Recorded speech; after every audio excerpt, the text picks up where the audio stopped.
وفاقی حکومت نے ورچوئل اثاثہ جات کو مشکوک ٹرانزیکشنز رپورٹ کا پابند بنانے کا فیصلہ کر لیا ہے۔ ورچوئل اثاثہ جات سروس فراہم کنندگان کو رپورٹنگ فریم ورک میں لایا جائے گا۔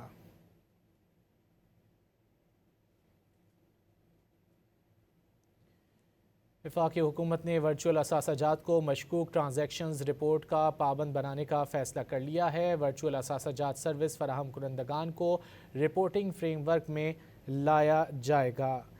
وفاقی حکومت کی جانب سے ورچوئل اثاثہ جات کو مشکوک ٹرانزیکشنز رپورٹ کا پابند بنانے کا فیصلہ کر لیا گیا ہے۔ ورچوئل اثاثہ جات سروس فراہم کنندگان کو رپورٹنگ فریم ورک میں لایا جائے گا۔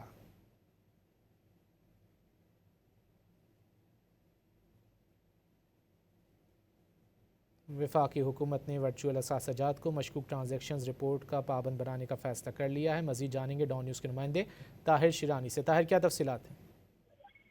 جی دیکھیں، وفاقی حکومت نے کرپٹو کرنسی سمیت ورچوئل اثاثہ جات میں منی لانڈرنگ، دہشت گردی کی مالی معاونت اور دیگر کسی بھی قسم کی غیر قانونی مالی سرگرمیوں کے خطرات کا راستہ روکنے کے لیے ورچوئل اثاثہ جات کو مشکوک ٹرانزیکشنز رپورٹ کا پابند بنانے کا فیصلہ کیا ہے۔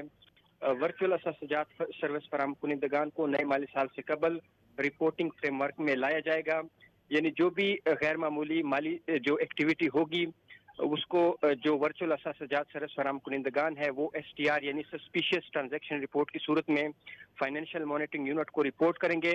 اس کے ساتھ جو دیگر بینکنگ اور جو غیر فائنینشیل انسٹیٹیوشنز ہیں وہ ایس ٹی آر جنریٹ کرتی ہیں اور ایف ایم یو کو رپورٹ کرتی ہے، تو اس لیے جو ورچوئل اثاثہ جات ہیں ان کو بھی اس فریم ورک میں لانے کا فیصلہ ہوا ہے اور جون 2026 تک اس پر عمل درآمد کیا جائے گا۔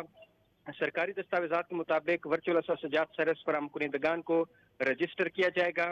پاکستان ورچوئل اثاثہ جات ریگولیٹری اتھارٹی کی کوارڈینیشن کے ساتھ فائنینشیل مانیٹرنگ یونٹ ایک میکانزم بنائے گا اور اس میکانزم کے تحت جو ورچوئل اثاثہ جات ریگولیٹری سے این او سی کے حاصل شدہ سروس فراہم کنندگان ہیں اس کو رجسٹر کیا جائے گا، اور اس حوالے سے وفاقی حکومت نے اقدامات شروع کر دیے ہیں تاکہ نئے مالی سال سے قبل اس حوالے سے جو عمل درآمد ہے اس کو مکمل کیا جا سکے۔ بہت شکریہ طاہر شیرانی ان تفصیلات کے لیے۔